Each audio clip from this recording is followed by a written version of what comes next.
32 देश भारत पर बैन लगाने का सोच रहा है। नाटो चीफ का मोदी को खुली चेतावनी, खुली धमकी। एक तरीके से आज कहा जा सकता है कि साहिब ने तो देश का सत्यानाश कर दिया। एशिया के साथ बिजनेस को लेकर के नाटो चीफ ने भारत को खुली धमकी दी है।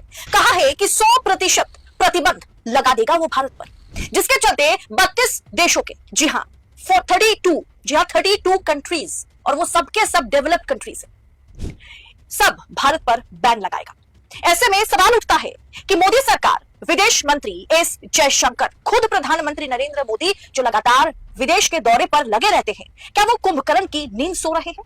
दोस्तों, हाल ही में आपको बताया था कि पाकिस्तान के मुद्दे पर 57 देशों ने भारत के खिलाफ खड़ा होने का फैसला लिया। पाकिस्तान के मुद्दे पर 57 देश भारत के खिलाफ खड़े हैं और अब 32 विकसित देश, 32 डेवलप्ड कंट्रीज, अगर भारत पर बैन लगा दे, भारत को बैन कर दे, तो क्या होगा? गोदी मीडिया छुपा रहा है, सरकार जवाबदेही से बच रही है, बस यही खेल खेला जा रहा है हमारे देश में। लेकिन हम आपको बताएंगे कि पूरी खबर असल में है क्या, इसका क्या असर होगा भारत पर, क्या सरकार डिप्लोमेटिक मोर्चे पर फेल हो रही है, क्यों फेल हो रही है लगातार।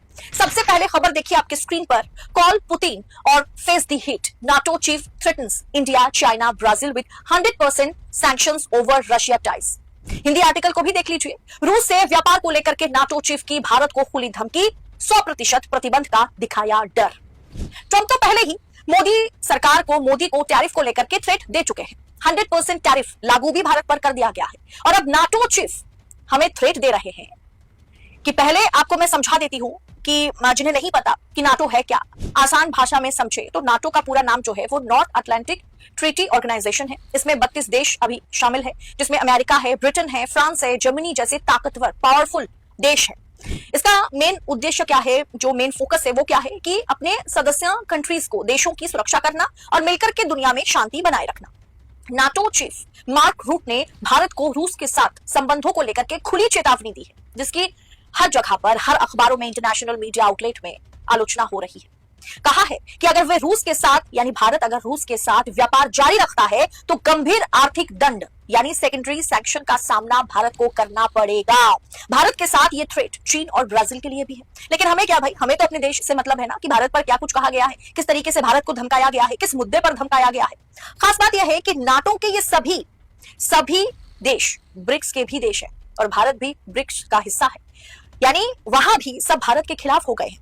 आज अमेरिकी सेनेटर्स के साथ मीटिंग के बाद पत्रकारों के साथ बातचीत करते हुए, प्रेस कॉन्फ्रेंस करते हुए नाटो चीफ मार्क रूट ने मोदी और इंडियन डिप्लोमेट्स पर नाराजगी जताते हुए कहा है कि रूसी राष्ट्रपति पुतिन पर पीस के लिए, शांति के लिए, सीजफायर के लिए दबाव बनाया जाए और यह काम भारत को करना होगा। दिल्ली में जो मुखिया बैठे हैं यानी नरेंद्र मोदी को करना होगा। जी हाँ, इसी लहजे में वो बात करते हुए आज की प्रेस कॉन्फ्रेंस में नजर आए। उन्होंने कहा वरना भारत के खिलाफ बड़ा कदम उठाएगा नाटो।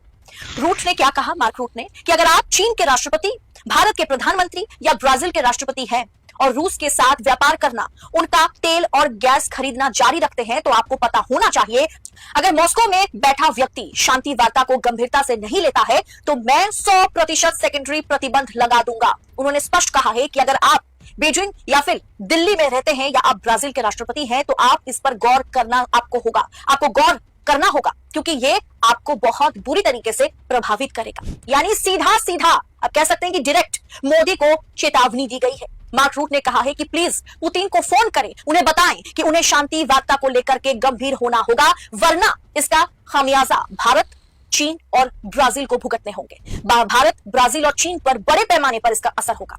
नाटो चीफ की टिप्पणी के एक दिन पहले ही अमेरिकी राष्ट्रपति डोनाल्ड ट्रंप ने भी रूस और उसके व्यापारिक साझेदारों के खिलाफ 100% सेकेंडरी टैरिफ लगाने की घोषणा की है।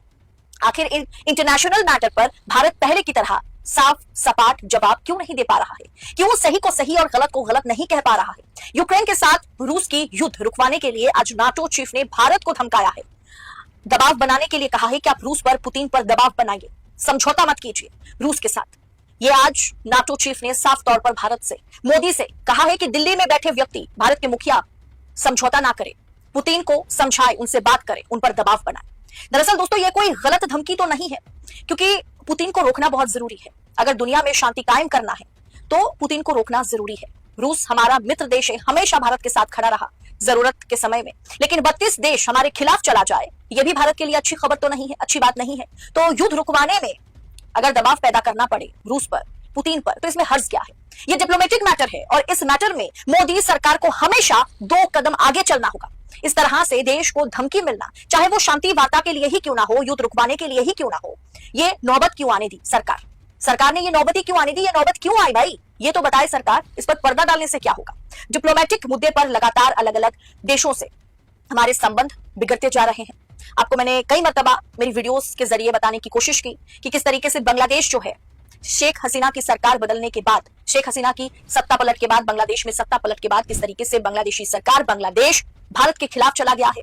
चीन में बैठकर पाकिस्तान के साथ हाथ मिला रहा है। चीन में बैठकर चीन, पाकिस्तान और बांग्लादेश जो है वो बैठकें करते हुए नजर आ रहे हैं। वहां के डिप्लोमेट्स, 3 देशों के डिप्लोमेट्स। बांग्लादेश अब भारत के लिए दुश्मन मुल्क बनता चला जा रहा है और पाकिस्तान और चीन के लिए बंधु देश बनता चला जा रहा है। श्रीलंका के साथ हमारा संबंध जो है वो कुछ खास है नहीं। 57 इस्लामिक कंट्रीज ने पाकिस्तान के मुद्दे पर भारत के खिलाफ जाने का फैसला किया है और अब नाटो के 32 देश अगर भारत के खिलाफ चला जाए तो सोचिए क्या हश्र होगा भारत का। डिप्लोमेटिक मुद्दे पर लगातार मोदी सरकार की लापरवाही, मोदी सरकार की फेलियर जो है वो सामने है।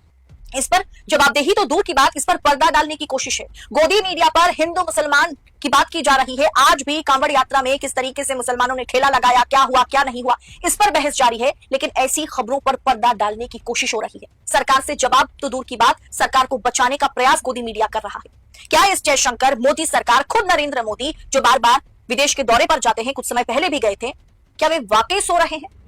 आपको क्या लगता है दोस्तों, जिस तरीके से रूस को लेकर के, रूस के साथ व्यापार को लेकर के नाटो चीफ ने भारत को आज धमकाया है, इसे आप किस अंदाज में